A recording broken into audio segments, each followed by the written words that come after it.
Okay, class, we're going to try to now, as best I can in this video and maybe one more on this same subject, explain the extrinsic innervation of the heart.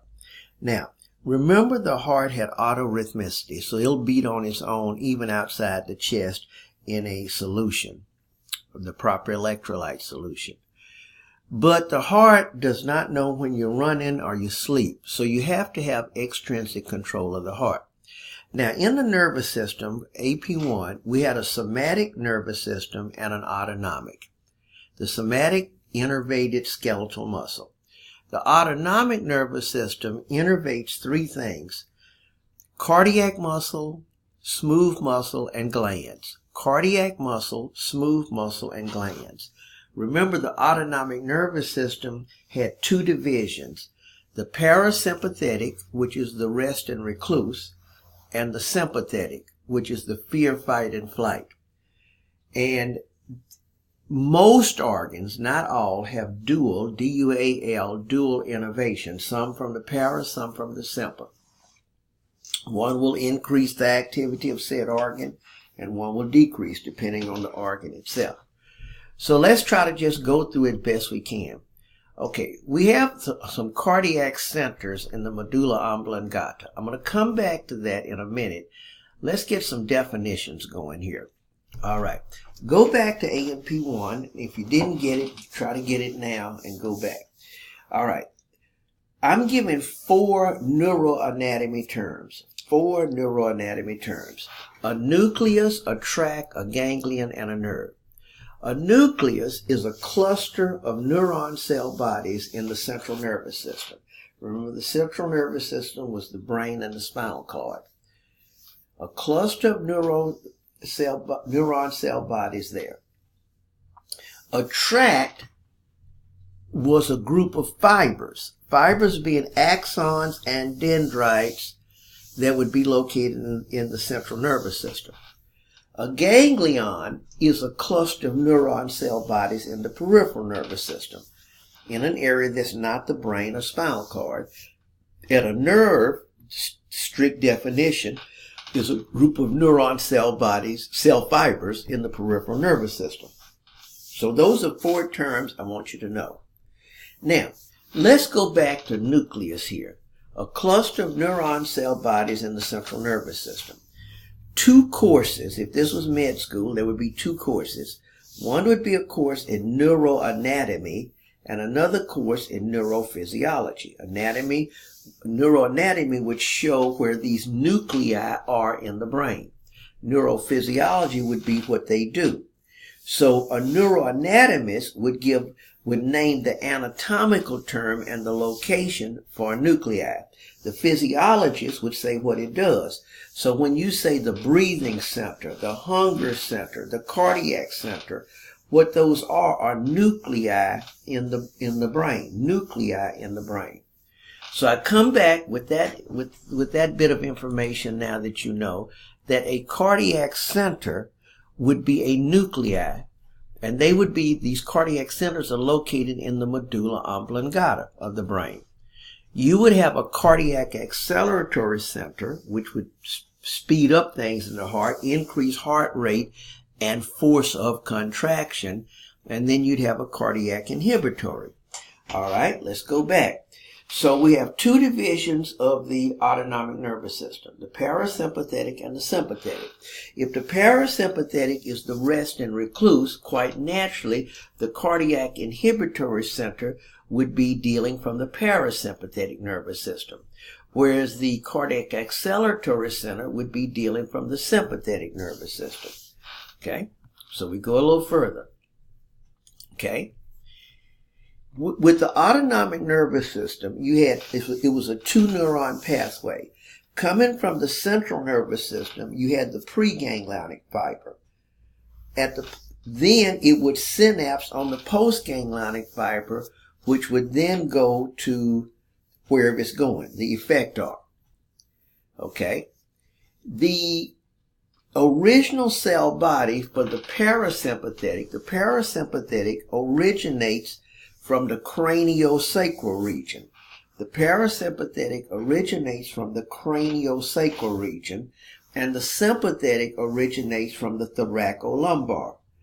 So that means the parasympathetic, the initial neuron cell body in the central nervous system, would either be in the brain or the sacral area of the spinal cord, whereas the sympathetic would be in the thoracolumbar area.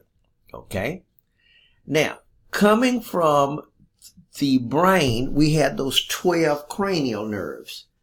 Cranial nerves 3, 7, 9, and 10 have parasympathetic fibers. Cranial nerves 3, 7, 9, and 10 have parasympathetic fibers.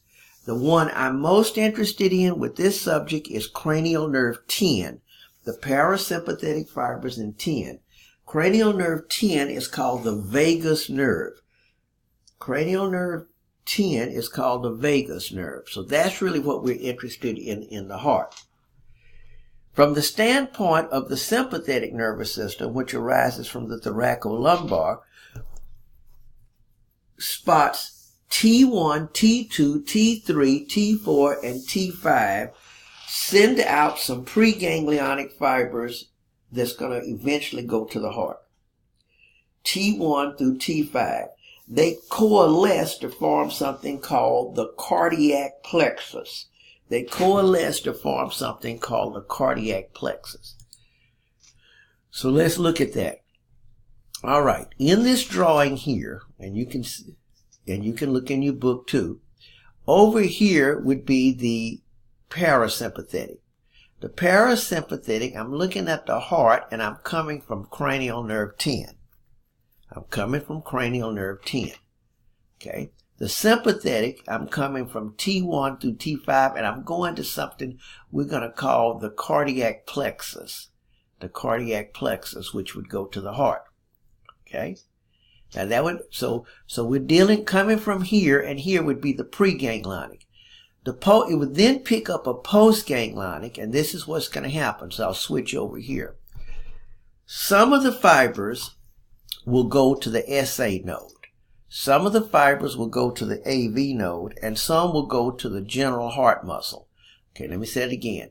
Some of the fibers of the postganglionic would go to the SA. Some would go to the AV, and some would go to the general myocardium. Those going to the SA and AV could speed up or slow down the heart. Speed up, that means sympathetic. Slow down, parasympathetic. Going to the heart itself, heart muscle, would only be the sympathetic, no parasympathetic. So the sympathetic would cause the heart to squeeze harder. Squeeze harder. Okay, we go a little further then. Go a little further. So here would be a little summary right there. All right. Now I need to get into neurotransmitter substances. All right. The neurotransmitter substance from the parasympathetic going to the heart is acetylcholine. Acetylcholine. That's going to the heart. Okay? The neurotransmitter from the sympathetic nervous system is norepinephrine. So let's say it, let's put this in context. Acetylcholine going to the heart would slow the heart down. Acetylcholine. The acetylcholine, the neurons would have synapsed on the SA node and AV and slow the heart down. The sympathetic though would send norepinephrine, and norepinephrine then would speed the heart up. And because it's going to the heart muscle, it also would increase the force of contraction. It also would increase the force of contraction, inotropic. Now we go to something, if you're going into nursing or other fields, important. The receptors. Okay, I want you to study that. The two kinds of receptors for acetylcholine, which are called cholinergic receptors, are nicotinic and muscarinic. Nicotinic and muscarinic. On the heart, you have muscarinic. So acetylcholine on a muscarinic receptor of the heart, SA or AV node, would slow the heart down. For the adrenergic, adrenaline, norepinephrine can be also called noradrenaline.